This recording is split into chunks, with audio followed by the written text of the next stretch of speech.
Thank you for joining us for our March Q&A talk. I'm Coty MacRae-Cullum, the Q&A Talks Program Coordinator for Project Q&A. Q&A Talks connects rural parents and caregivers of LGBTQIA+ youth with the resources they need to ensure their children can grow up safe and authentically. Q&A Talks is an initiative of Project Q&A and is made possible by grants from the Independence Area Community Chest and the American Library Association's Libraries Transform Communities focus on rural and small library grant in partnership with the Independence Public Library.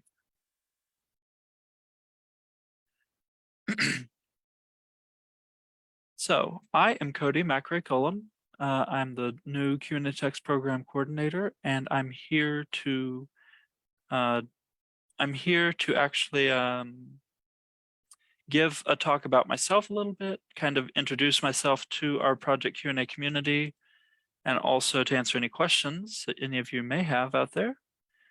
So for starters, I'll say that I'm Coty.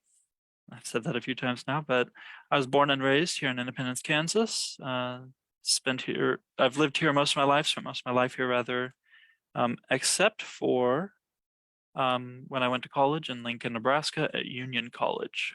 And I've been a community organizer for the last few years, working here in Independence to make our community more inclusive and a more loving space. If I can say that I've done that, then I can say that I've done something really remarkable here, and that being myself, being an LGBTQIA+ individual on the spectrum, I love the opportunity I have to represent my communities, both the LGBTQIA+ community and the neurodivergent community, at any place I'm welcome. And Independence has proven to be a very welcoming space and a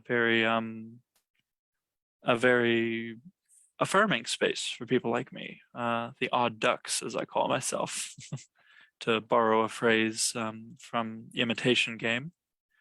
So a few questions that I've been asked about myself are, what made you choose to come back to Independence? And I actually came back to spend more time with family and to kind of reconnect a little bit after college. I found that I really wanted to help this community to just a moment, having some technical difficulties.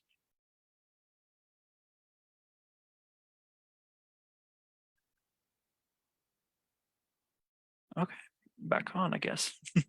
I wanted to reconnect with my community that I had grown up in my hometown, and I also wanted to have an environment where I myself could flourish. I am an artist and an author.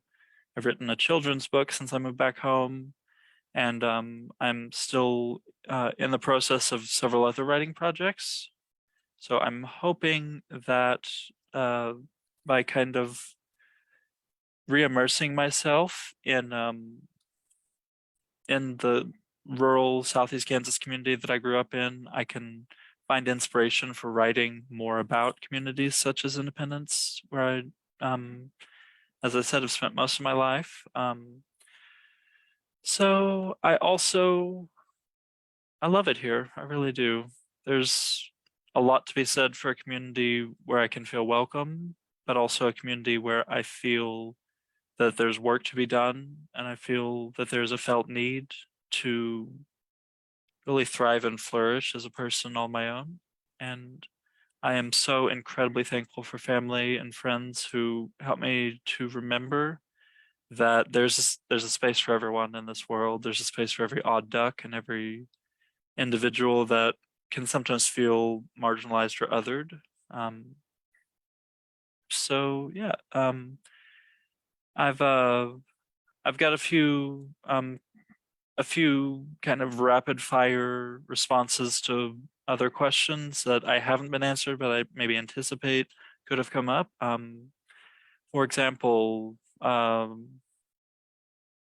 do I do as a community organizer?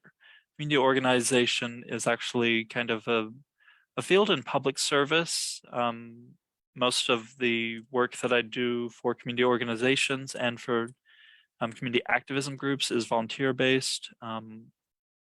So I grew up in the Kansas Association for Youth organization, finding myself constantly trying to look for ways in which I could find a felt need and then fill that need to kind of find a space in the community that needs support and be that support, to be that change I wish to see in the world, as the Mahatma Gandhi would say. So I find that all around you, you'll find spaces, spaces that need someone just to be there, to express gratitude and compassion for their fellow human. And I wish to be that person. I wish to be a person who can really be present and to allow myself to, bloom where I'm planted, yes, but also allow others to see ways in which they can be help to those around them. As an author, I have written a children's book. I can't release the title to the public just yet, but I've talked to several friends about it. I've had a few focus groups with family members of a younger age. I'm really quite proud of the book that I've written so far. I'm looking forward to publishing it. Right now, I'm working with an artist. I call him Dad because he's my dad. He is a phenomenal. He's a phenomenal artist, skilled with like 2D art, and I really am quite pleased that he agreed to illustrate this project for me, because I feel that it's an art form that I would have to learn. He's already learned it.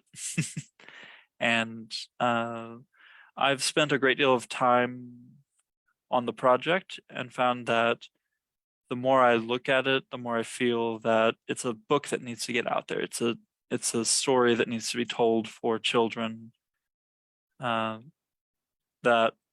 maybe isn't out there yet. It's going to be a refreshing story. I'm also working on a number of other projects, including my debut novel, which will be the first in a trilogy.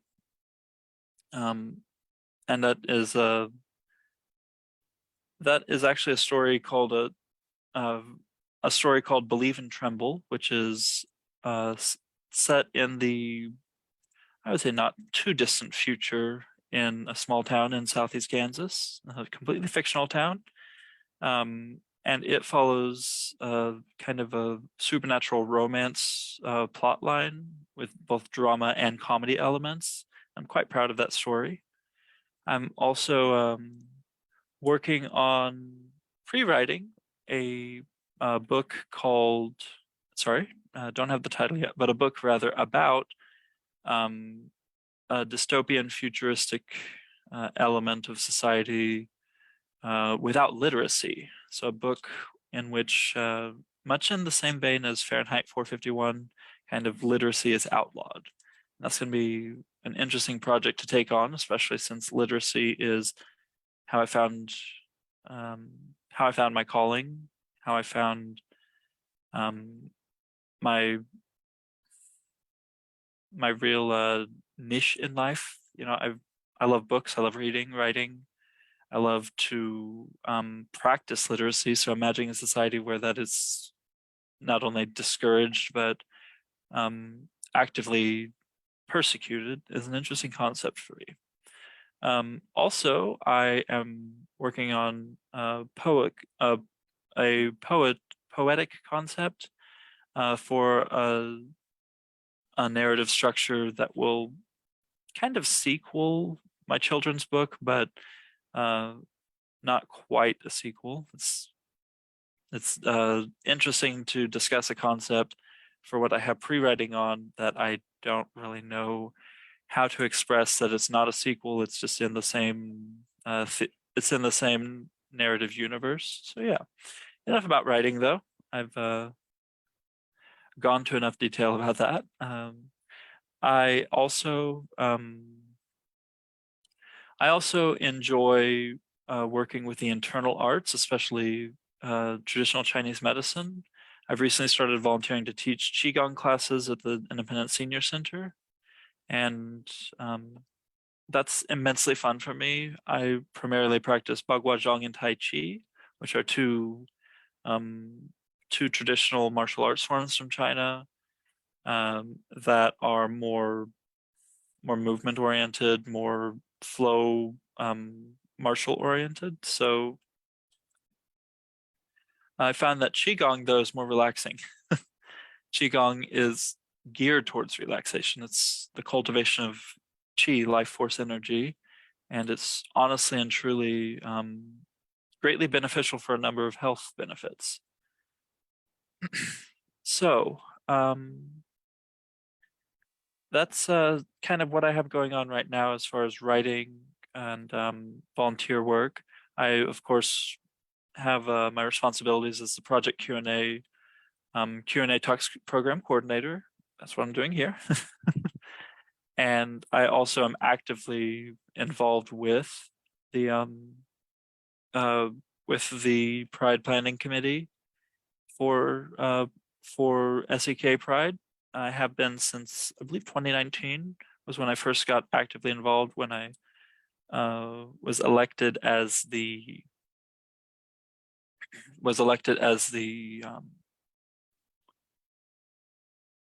oh, sorry.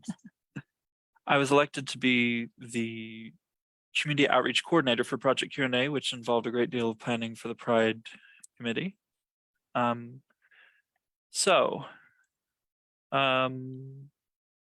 if there are any questions, I'll be glad to take them as they come along. If not, I can definitely answer them during the Zoom session following, but I'm still going to continue this discussion.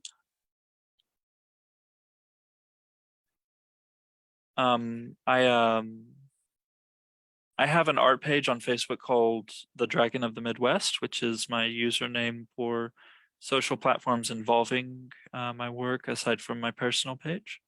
And The Dragon of the Midwest is where I keep people posted on the artwork that I do. It's primarily beadwork, low-end jewelry, as well as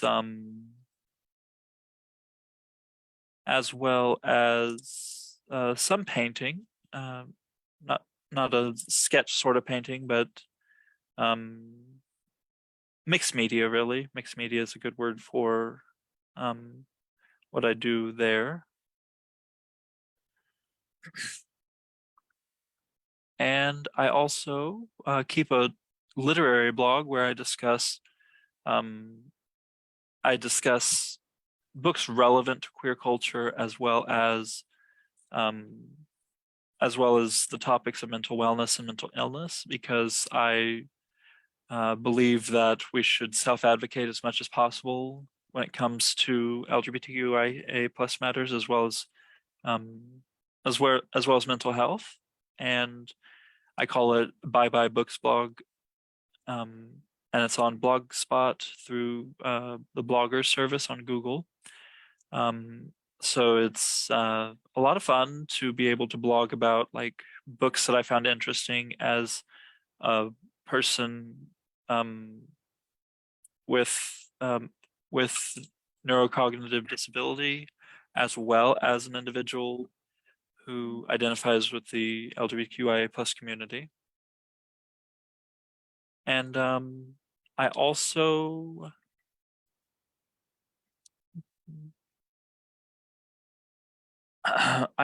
love to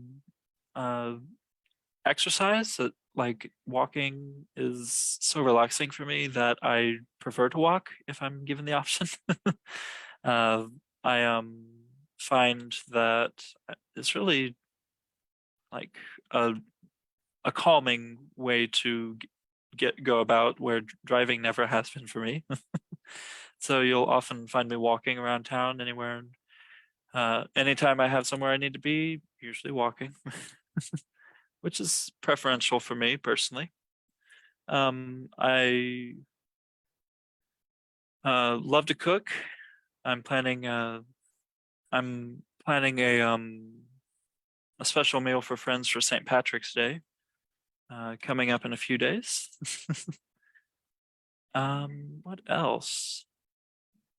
If there are any questions, of course, drop them in the chat. More than happy to answer.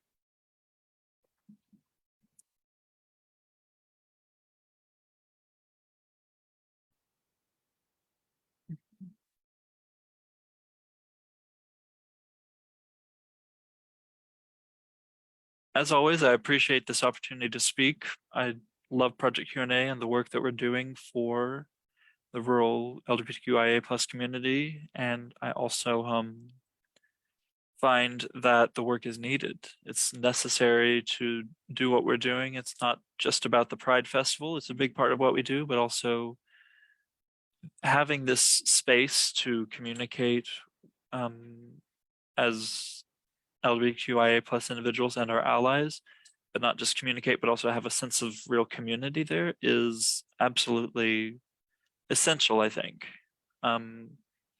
Community is something that without it, you find yourself isolated, and it's a sad way to be, I think, to be isolated from people that care about you. So I love the community aspect of Project Q&A, and I love what we're doing, and I believe in it, which is why I'm so excited to be working here as the program coordinator for Q&A talks.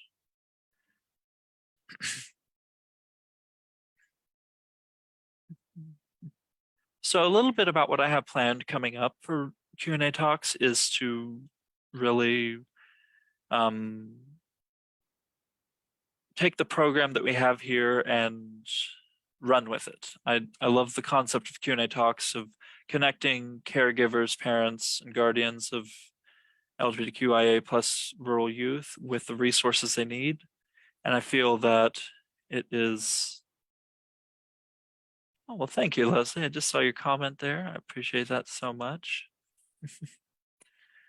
I I feel that the work is needed, and I feel that by continuing the work for as long as possible that I stay with this post, but also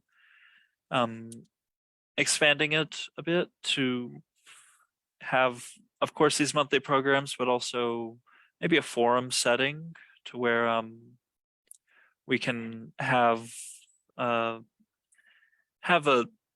an online community for Q&A talks where people can suggest what they would like for future talks, but also just kind of have resources available in a very like close community forum setting. So yeah, if I start to stammer a little bit, just realize please that this is my first time talking on this sort of setting without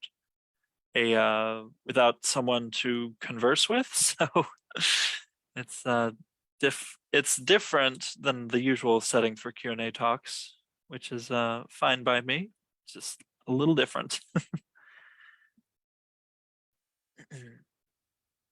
So for starters, with Q&A talks in the future, I am so happy to have this opportunity to allow people to thrive, and allow people to find ways in which they can build up their families, not just the individual in question who is LGBTQIA+, but to really rally around the family setting and allow families to realize that, hey, this isn't some, taboo concept, and this individual isn't not family safe, because a lot of LGBTQIA plus people find that we are in our family settings, we're kind of regarded as othered, even if there is love there, even if there is compassion and all these wonderful aspects of family, we still find ourselves wanting for connection, and we still kind of find ourselves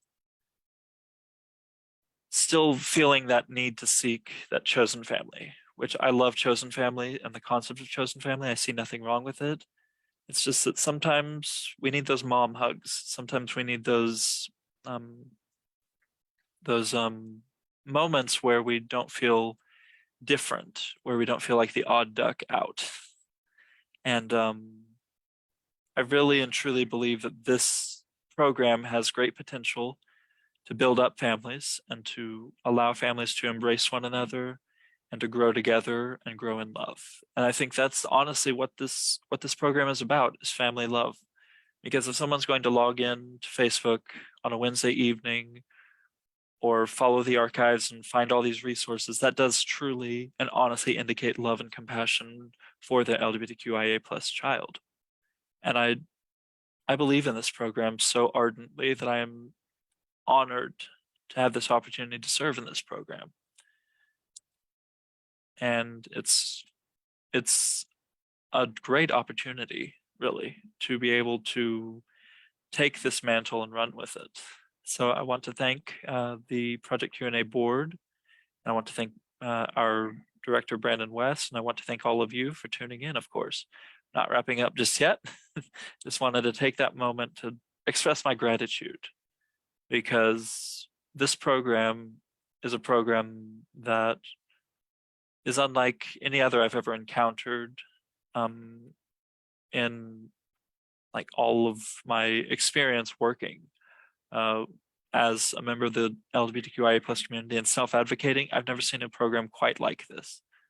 And I want to also thank all of our sponsors and donors, because without funding, it's a little difficult to get things like this off the ground.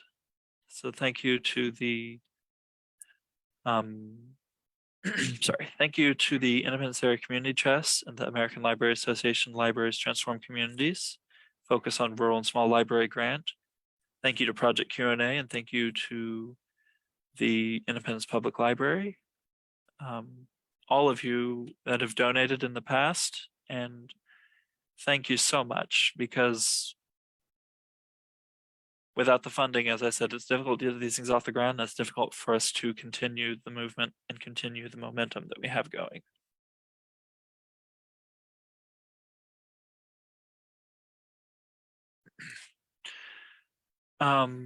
If anyone has any questions, again, you can drop them in the chat.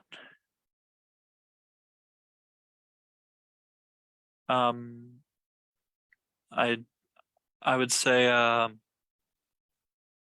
aside from gratitude, I am also thankful, gratitude to others. I'm thankful for the opportunity on an organizational level to represent the bisexual community, the androgynous community, which, you know, androgyny is a concept about which I myself am still learning as an individual who considers myself, self-identifies as androgynous. You know, it's interesting being gender diverse in Southeast Kansas, and it's also interesting being neurodiverse, because as a neurodiverse individual, I'm on the autism spectrum, and I find that it's easy for me to question social norms and social constructs such as, you know, gender presentation, because I'm already kind of considering myself confused by this notion that, you know, because I am male, I can only present a certain way. I don't agree with that.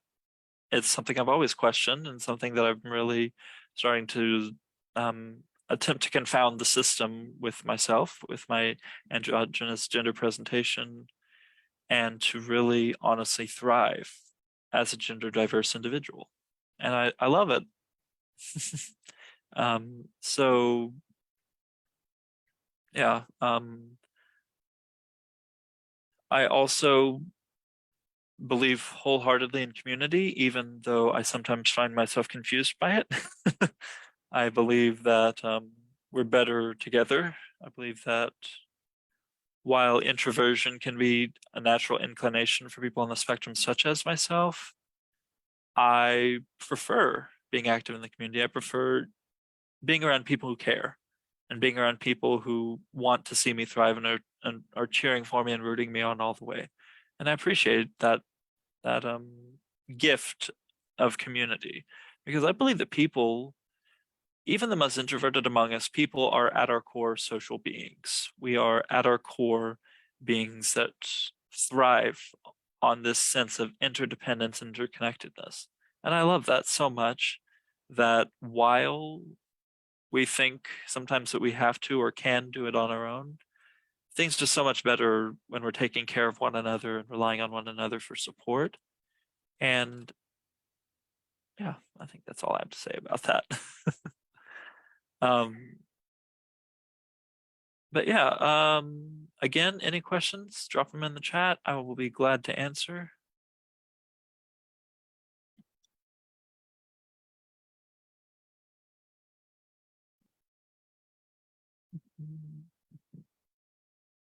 Um, personally, I find that um, I find that a great way to relate to other people um, who you see nothing but difference in is to look for that common ground, but also just look for ways in which you can truly say, oh, I see that. And, if you're having trouble dealing with somebody that you're, you know, you're having trouble finding the common ground, start with a compliment. Start with something that maybe sticks out to you that you feel they would benefit from. So I feel that I would compliment someone, oh, you did something different with your hair. I love what you've done with your hair, that sort of thing. Um, but yeah. As far as the future of this program goes, I look forward to serving this capacity for as long as possible. And as long as I continue to do the job well and to the best of my ability, I am so thrilled to be on this task.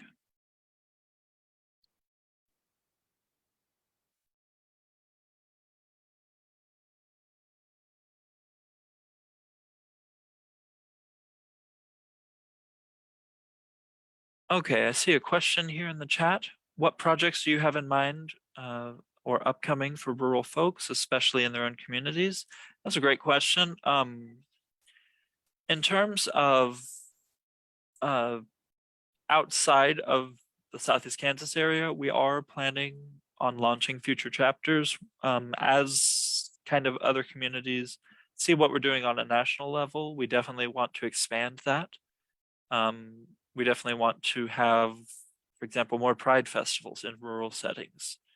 That would be amazing if we could start launching satellite pride off of Project Q&A.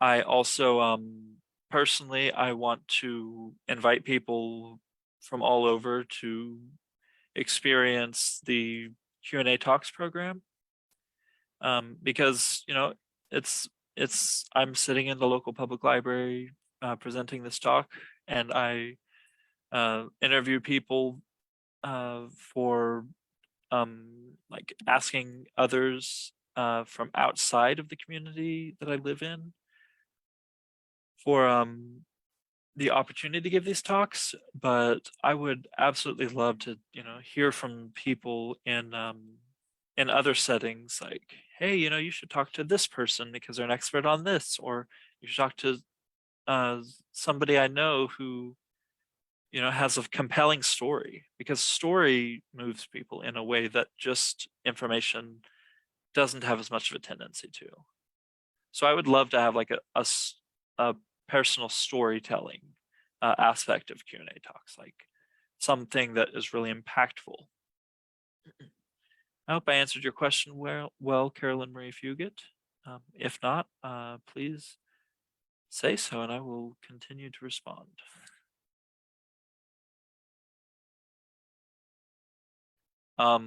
As far as Q&A talks itself, that's my wheelhouse.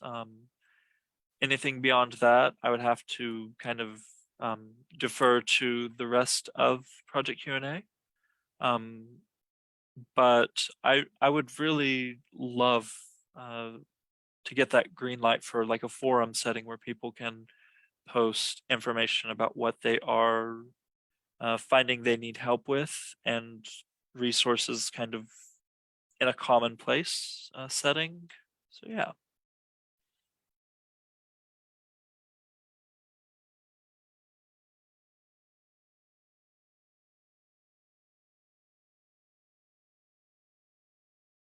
All right, let's see.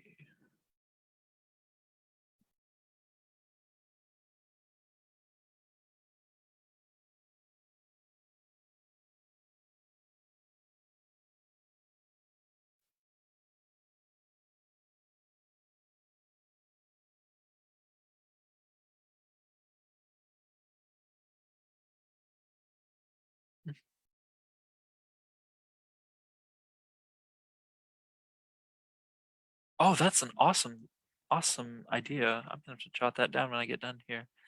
An oral history project with rural queer folks might be interesting. Like speaking of stories, yeah, that's a great idea. I love that. And I'm glad I pronounced your name correctly. That's good to hear, Carolyn.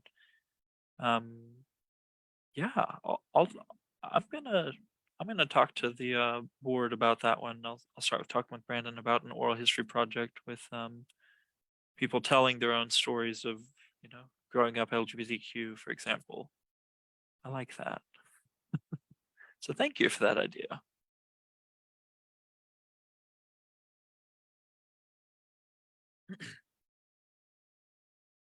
I love StoryCorps, for example, and StoryCorps is a great opportunity for people to deliver an oral history kind of narrative.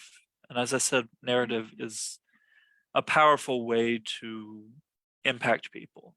But StoryCorps is, I mean, I'll listen to them and just be absolutely enthralled with the story in a way that a lot of people are like, it's, just this little animated feature with people talking. It's like, yes, but it's a good story. I actually teared up a little bit listening to one StoryCorps narrative on a flight. I was flying home from visiting some friends and found myself just tears sliding down my cheeks, and the flight attendants walking by, offering water, and I'm just like, no, I'm okay, I'm okay. It's trying to compose myself and also like respond to the flight attendant's offer of drinking water. And it's like, okay, gotta breathe. Yes, please, I will take the water. And it was a bit of a farcical situation because like I was just like so worked up watching this little animation about a bishop being interviewed talking about his grandmother and her attitude toward mortality, and it was just an incredible story that just tugged at my heartstrings a little bit, and wasn't I was I was just ready to relax and just decided to put that StoryCorps story on instead, and it was definitely an experience to listen to that story.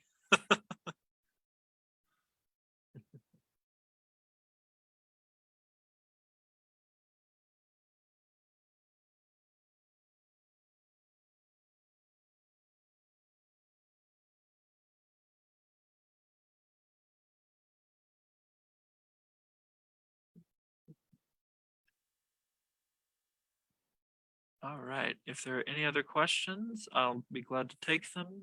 Otherwise, here in a couple of minutes, I'm going to shift over to the Zoom uh, se session where we'll have a moment to talk with anyone that wants to join the Zoom call. The link is in the chat if you want to hop in the Zoom call and have a private discussion. It can be a Q&A session, discussion topic, anything anyone wants to talk about. I mean, within reasonable bounds. I would be more than happy to answer any questions or have a discussion. And that's going to be here in a few minutes, depending on any other questions coming up. So yeah.